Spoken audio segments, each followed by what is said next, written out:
추락으로 인한 척추골절 41일차. 41일 동안 바깥으로 외출을 못했습니다.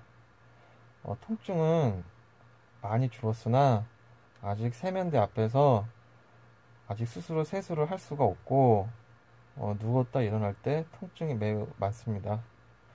일어날 때 두 손으로 짚고 간신히 일어나는 실정입니다. 여지껏 살면서 이런 큰 부상은 처음 겪었고요. 빨리 좀 나가서 걸었으면 좋겠습니다. 사지가 멀쩡해도 허리를 다치면 꼼짝도 못하는 사실을 이번에 알게 되었고요. 저처럼 방심하다가 다쳐서 고생하지 마시고 야외 활동하실 때 항상 조심하세요. 뉴스에서 고유정 이야기가 나와서 대화할 사람도 없고 무료하던 차에 이렇게 영상을 녹화하게 되면은 이렇게 오는 스릴감이 좀 있어요. 그 스릴감도 느낄 겸 예전에 봤던 책 중에 여성 연쇄 살인범의 특징이 생각이 나서 잠시 이야기하는 수다를 잠시 떠는 시간을 갖겠습니다. 이 여성 연쇄 살인범의 특징을 고유정에게 한번 대입을 한번 시켜보겠습니다. 고유정은 전 남편을 살해하였고 시신을 완벽하게 유기하였다. 이 부분만 가지고 잠시 이야기를 하겠습니다. 남자 연쇄 살인범들과 여자 연쇄 살인범들의 큰 차이는 없습니다. 하지만 남자 연쇄 살인범들은 역사적으로 연구를 많이 하지만 여성 연쇄 살인범들은 역사적으로 연구를 하지 않습니다.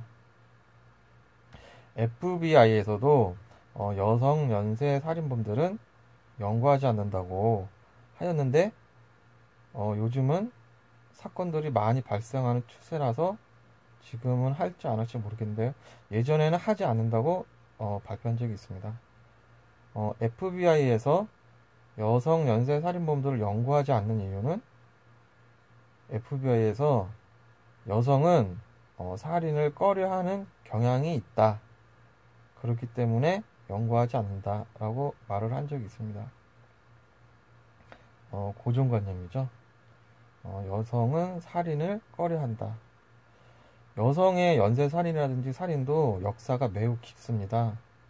그런데 이제 그 초점이 남자에게만 집중이 되다 보니까 여성은 연구를 하지 않는데 이 부분도 학자들이 많이 연구를 해야 됩니다. 이 고정관념에서 벗어나야 됩니다. 정부기관에서 하지 않는 일은 항상 민간 분야에서 시도되는 경우가 많은데 연쇄살인이라는 범죄는 대중의 증오의 대상이 되기도 하지만 한편으로는 대중의 흥미를 유발하는 흥미 유발 요소가 매우 많습니다. 분류는 나쁘지만 이혼남이랑 농부의 아내가 불륜하는 내용을 다루는 메디슨 카운티의 달이라는 소설책은 전 세계적으로 6,800만 부가 팔렸습니다. 그리고 유부녀랑 바람을 피려다가 거절당하자 자살해버리는 젊은 베르테르의 슬픔. 또 이 책을 또 모방하여서 자살한 사람만 2,000명이 넘는다고 추정을 하지요. 또 유부녀랑 바람 피다가 유부녀가 음주운전해가지고 사람이 죽었는데 그걸 또 뒤집어 쓰고 또 그 유부녀의 남편한테 총 맞아 죽는 위대한 캐치비. 영화 쪽에서는 조디악 킬러, 아메리칸 사이코, 한니발, 몬스터, 양들의 침묵, 세븐, 노인을 위한 나라는 없다. 모두 다 연쇄살인범 이야기죠. 이 정도는 양반이고요. 텍사스 전기톱 살인마, 13일의 금요일 시리즈, 이게 다 스크림? 이런 등등이 다 연쇄살인범 이야기죠. 거기다 한국에서도 살인의 추억, 추격자 둘 다 실화를 바탕으로 만들었죠. 거기다 악마는 보았다, 살인의 기억법, 최근에는 악인정 등 연쇄살인범이 없으면 영화를 만들 수가 없을 정도입니다. 이 살인, 연쇄살인, 불륜, 치정극, 상대 집안 풍비박산내기, 복수, 이런 잔인하고 무서운 범죄가 들어가는 소설, 영화들이 오랫동안 대중의 인기 있는 장르입니다. 이야기가 잠시 샜는데요. 인터넷이 발달된 이후 정보 습득이 수월해지자 정부에서는 하지 않지만 여성 연쇄 살인범들이 궁금한 작가들에 의해서 여성 연쇄 살인범들의 리스트가 수집이 되기 시작합니다. 그분 이름이 피터 브론스키? 피터 브론스키의 책에서 보면은 여성 연쇄살인범이 알려진 것만 140건, 알려지지 않은 것까지 하면은 650건, 합치면 790건이죠. 그 790건의 사례가 수집이 되었고, 최근 사례까지 하면은 거의 1000여 건 정도 된다고 합니다. 이 1000여 건 되는 여성 연쇄 살인 사건 리스트를 가지고 이제 작가들이 야심차게 연구를 하는 거죠. 여성들이 여성 살인범을 할 때 왜 했는가? 동기는 무엇인가? 방법은 무엇인가? 그리고 결과는 어떻게 나왔는가를 추론을 해가지고 여성 연쇄 살인 사건의 리스트를 가지고 여성 연쇄 살인범들의 주목해야 할 특징 2가지를 찾아냅니다.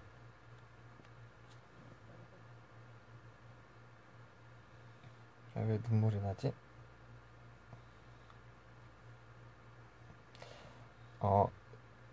여성 연쇄 살인범들의 주목해야 할 특징 2가지. 첫째, 여성 연쇄 살인범들은 아기를 제외한 희생자들의 시체를 아주 은밀히 버리거나 비인간적으로 파괴하는 경우가 많았다. 여성 연쇄살인범들은 믿어지지 않을 정도로 비인간적으로 시체를 남겨둔다. 따라서 남성 연쇄살인범들보다 훨씬 더 추정하기 어렵게 만든다. 남자 연쇄살인범들은 피해자 상태를 보면은 쉽게 추정할 수가 있다. 즉, 남자들 같은 경우는 사지가 온전한 상태에서 은밀한 곳에 버리거나 아니면 묻어버리거나 은폐시키고 또는 운반을 위해서 토막을 내기도 한다. 그러나 여성 연쇄 살인범들은 피해자를 완전하게 비인간적으로 파괴하는 경우가 많아서 추정하기가 매우 어렵다.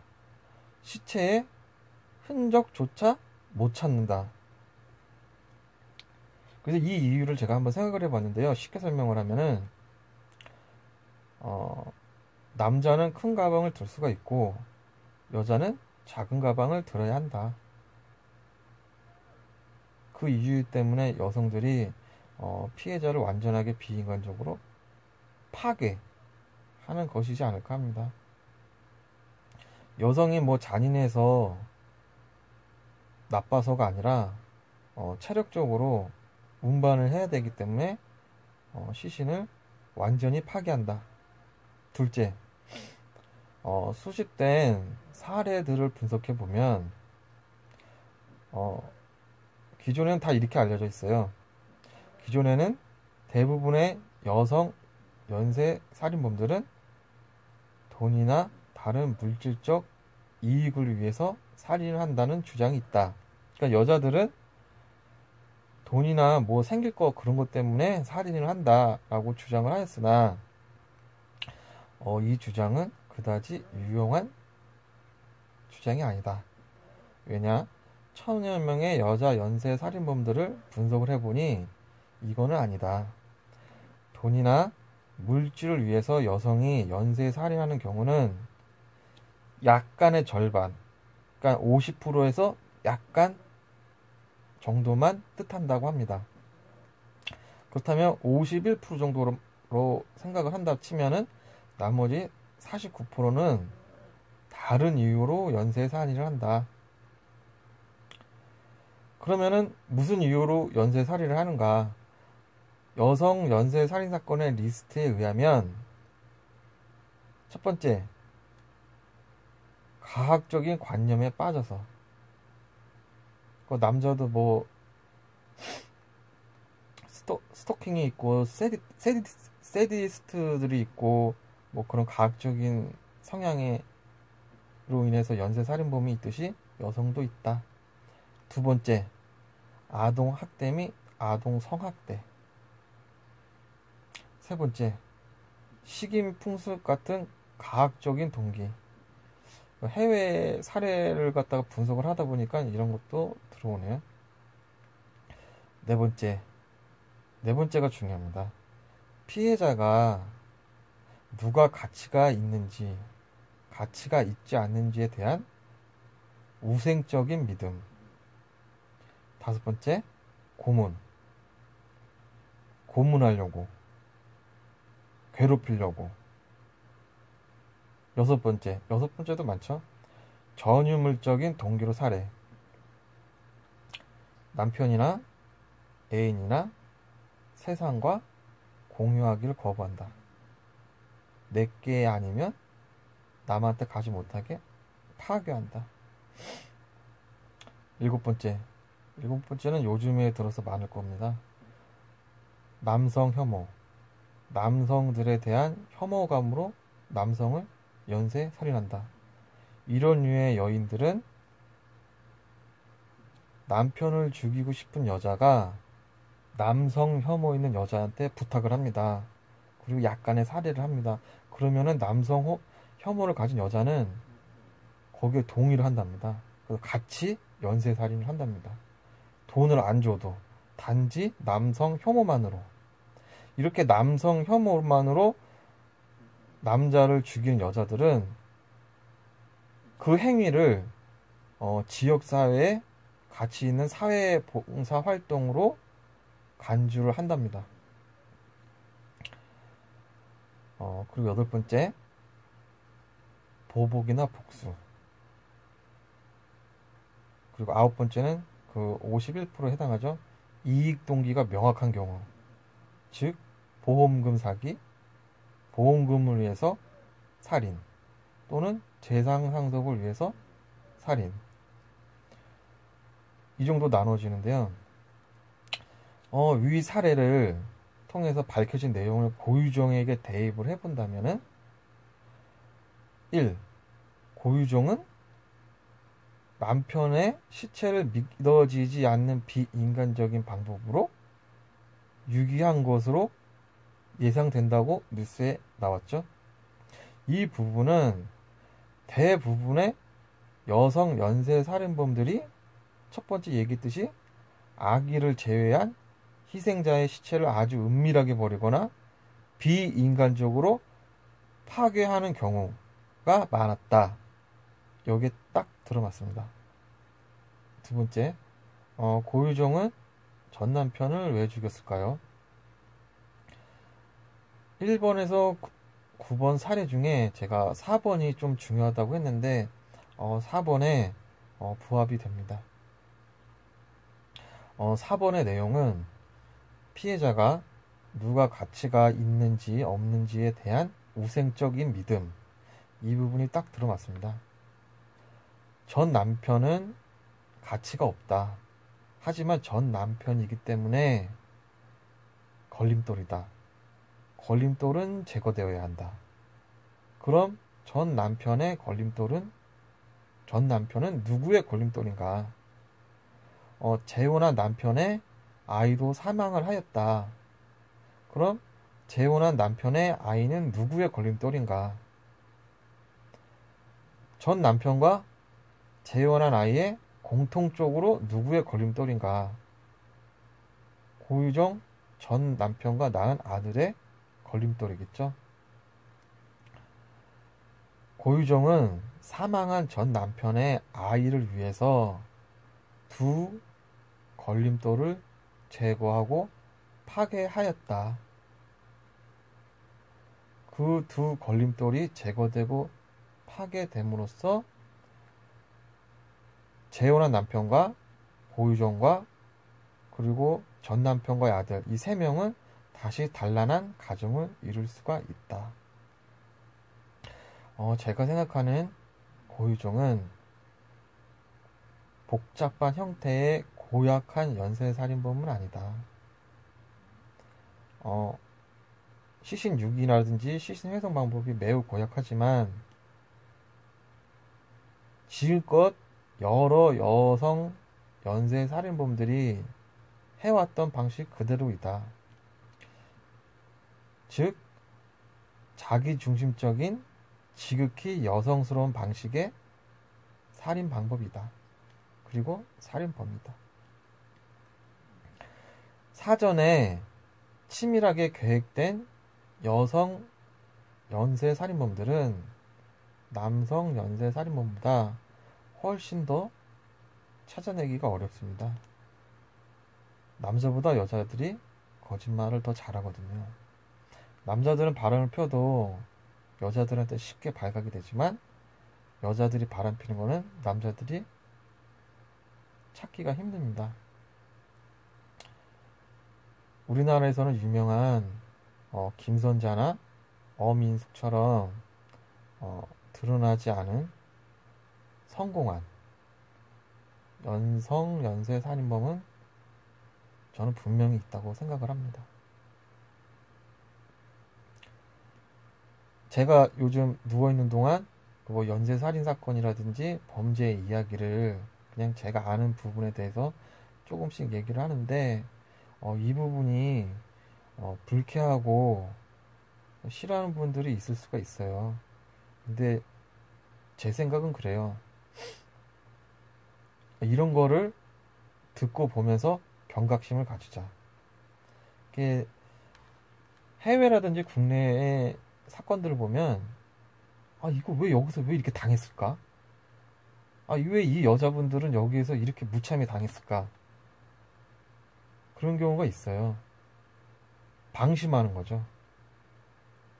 저도 방심해서 로프를 타다가 얼토당토하게 떨어져갖고 지금 40일째 꼼짝도 못하고 누워있는 이런 상황.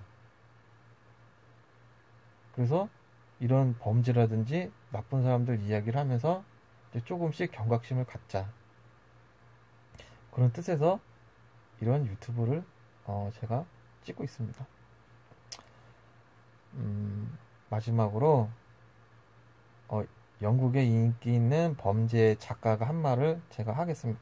마무리 짓겠습니다. 남성과 여성의 연쇄 살인범 간에는 많은 차이가 있다고 생각하지 않는다.